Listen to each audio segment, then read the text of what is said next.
Bible dans le livre de Néhémie 4, au verset 12 à 14, s'il vous plaît.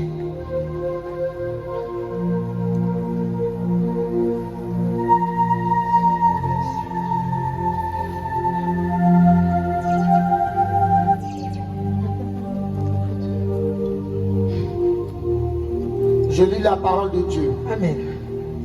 Néhémie 4, verset 12 à 14. Or, les Juifs qui habitaient près de 28 fois nous avertirent de tous les lieux d'où ils se rendaient vers nous. C'est pourquoi je plaçais dans les enfoncements derrière la muraille et sur des terrains secs le peuple par famille, tous avec leurs épées, leurs lances et leurs arcs.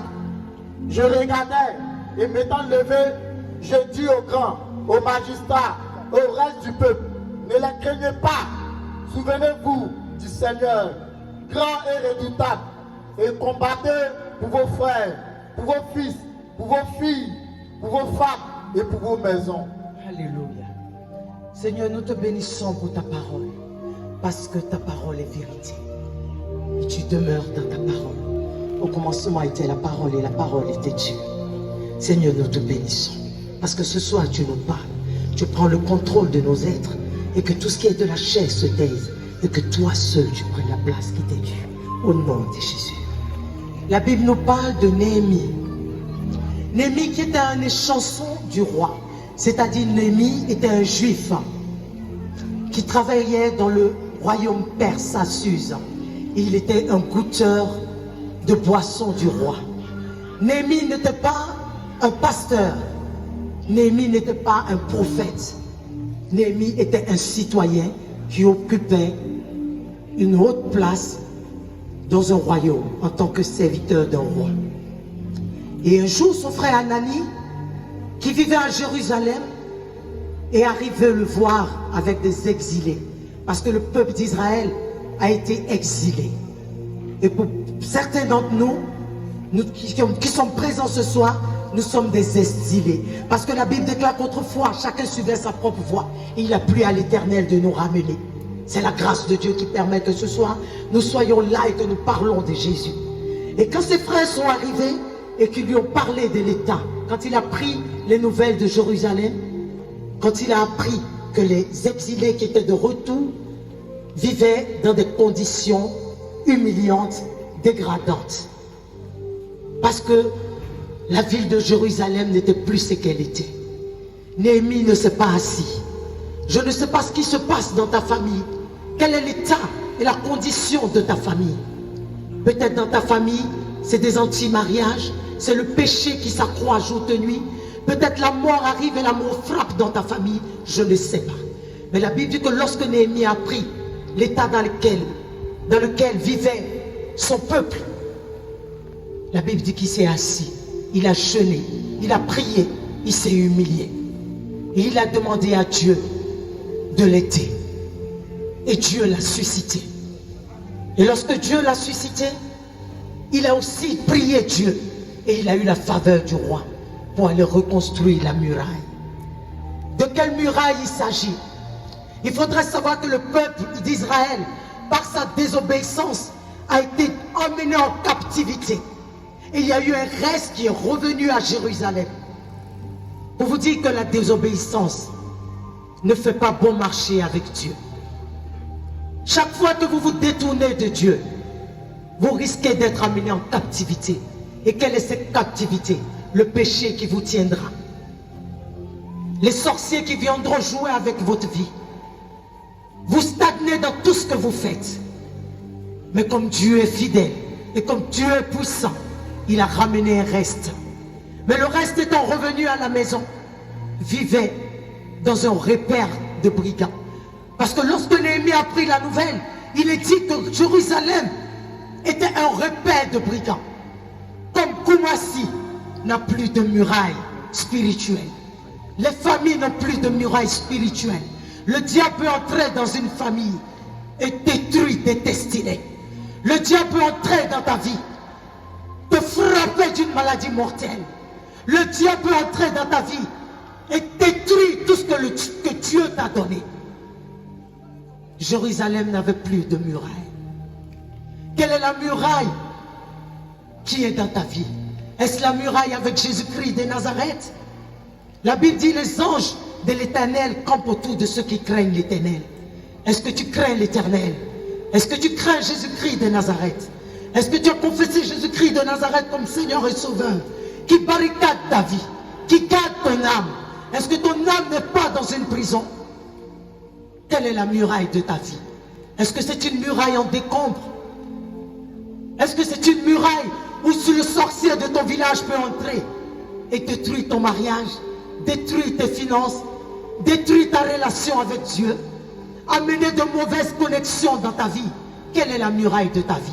La Bible dit Jérusalem était un repère de brigands, un repère de voleurs, un repère de sorciers.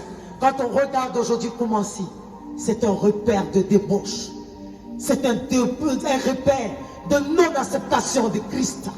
C'est un repère où les gens n'ont plus la crainte du véritable Dieu, alors que ce Dieu-là les aime. Quel est l'état de ta vie? Quelle est la muraille qui barricade ta vie? Quelle est la muraille qui protège ta famille?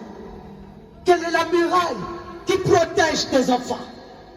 Quelle est la muraille qui protège ta destinée? Parce qu'il y a des voleurs de destinée. Il y a des destructeurs de destinée.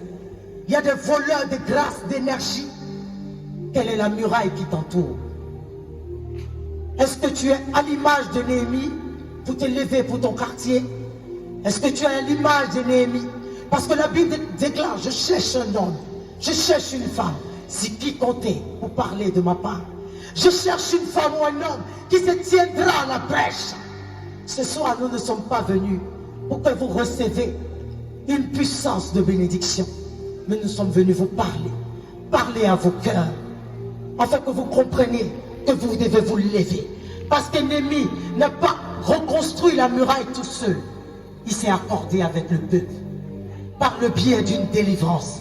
Il a posé des actions. La prière, la foi et des actions. Et il s'est rappelé qu'il avait un Dieu redoutable.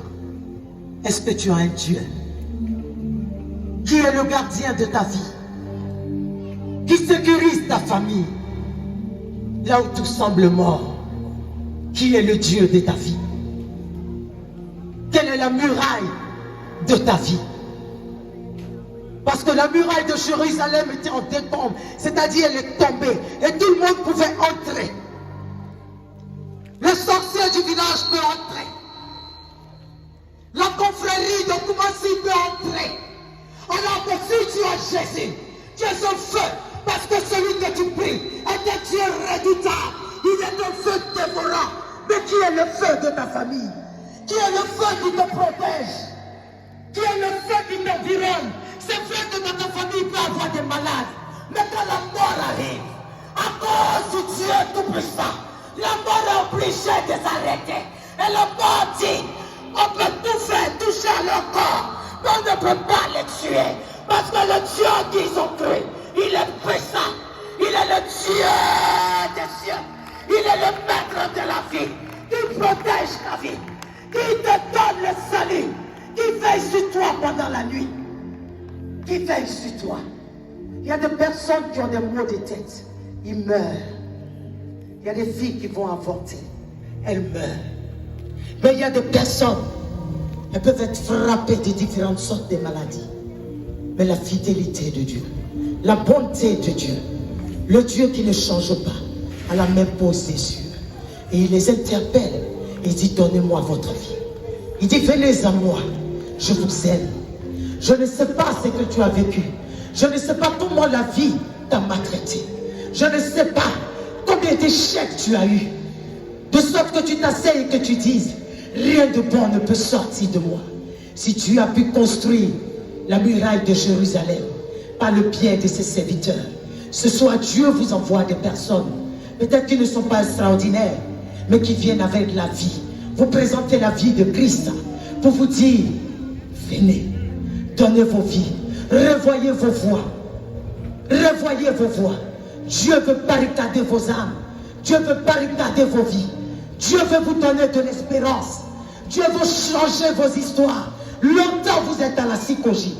Des années passent, des enfants naissent, des générations en génération sont à Koumassi. Il faudrait sortir de Koumassi, sortir de l'emprise diabolique, briser les fondements de la sorcellerie, les fondements de l'incrédulité, les fondements qui vous empêchent de crier au véritable Dieu, parce que Dieu est redoutable et Dieu est puissant. Ce soir, je voudrais vous interpeller. La Bible dit dans le livre de Néhémie, souvenez-vous que vous avez un Dieu redoutable. Si vous voulez véritablement accepter Jésus-Christ de Nazareth ce soir, vous ferez partie de l'héritage de ceux qui peuvent se promener en disant, j'ai un Dieu puissant là-haut. J'appartiens au Dieu redoutable. Lorsque tu sais que tu marches avec Alassane Ouattara, tu n'as peur de rien. Mais on te parle de celui-là même, qui est l'auteur du souffle de toute autorité de ce monde, qui veut marcher à ta suite, qui veut marcher avec toi, qui veut que tu lui donnes ta vie, simplement et gratuitement, afin de te donner une histoire. Toi, tu pleures pour un mari, lui il veut te donner la vie éternelle. Toi, tu pleures pour un voyage. Il y a des personnes qui sont en Europe qui ne pleurent pas pour un voyage. Ils se lèvent le matin, ils prennent leur visa, ils voyagent. Vous limitez Dieu à des petites choses. Alors que les portes d'entrée de vos vies sont grandes. Refermez-les. Refermez-les. Afin que le roi de gloire, le véritable, puisse faire son entrée dans vos vies, dans vos familles. Tant que vous allez rester vous asseoir, sans prier pour vos familles, sans prier pour vos enfants, sans prier pour vos pères, pour vos mères, la désolation vous frappera. La Bible déclare, moi et ma maison, nous servirons l'Éternel.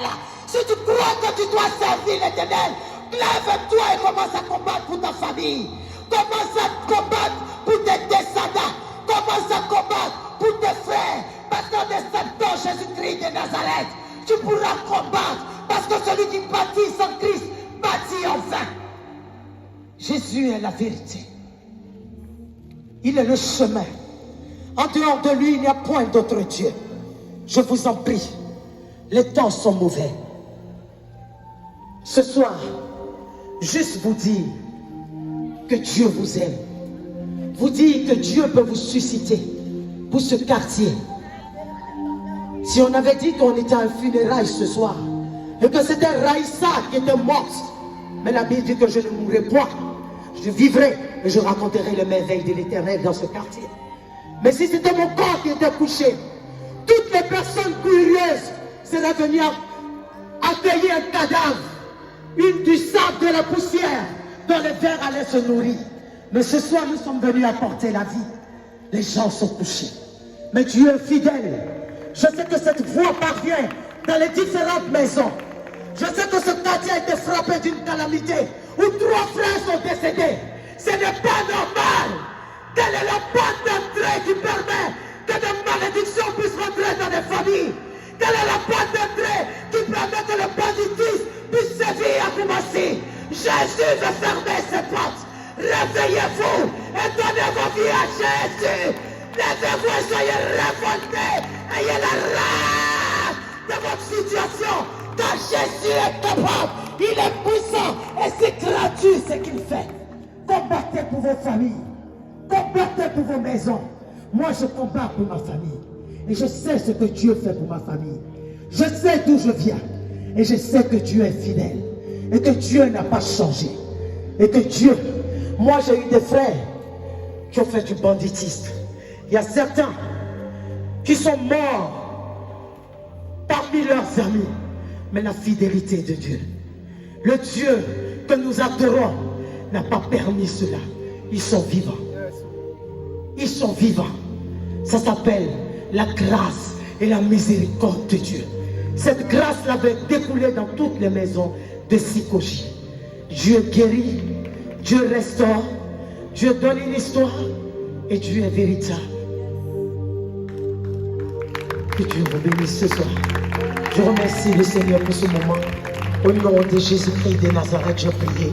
Je prie que cette parole soit tombée dans de bonnes terres. Même si une personne est endormie, elle est dans sa chambre qu'elle entend. Sache que Jésus-Christ est le même. Il veut se révéler à tout un chacun de vous. Il a dit à Nathanaël, parce que je t'ai dit que tu es un homme bon et qu'il n'y a plus de fraude en toi. Tu crois? Mais il dit, les fils de l'homme verront les anges monter et descendre. Dieu veut vous apporter sa révélation. La Bible dit, le royaume des cieux ne consiste pas en paroles, mais en démonstration de la puissance. Mais qu'est-ce que c'est que la puissance de Dieu? C'est la parole de Dieu. Par cette parole, vous serez sauvés. Par cette parole, vous serez avertis. Par cette parole, vous serez jugés. Et cette parole, c'est Jésus-Christ de Nazareth fait chair. Que Dieu vous bénisse ce soir. Que Dieu bénisse la psychologie. Je prie, Seigneur, que ton règne descende dans ce quartier. Et que le cœur entier ici soit transformé. Et que ce cœur perdu, Père, te chasse. Je prie que ton règne se pose dans ce quartier. Et que jamais ce quartier ne connaisse la désolation. Parce que tu as la vie. Parce que tu es puissant. Et tu es redoutable. Je bénis ton nom dans le nom de Jésus-Christ de Nazareth. Amen.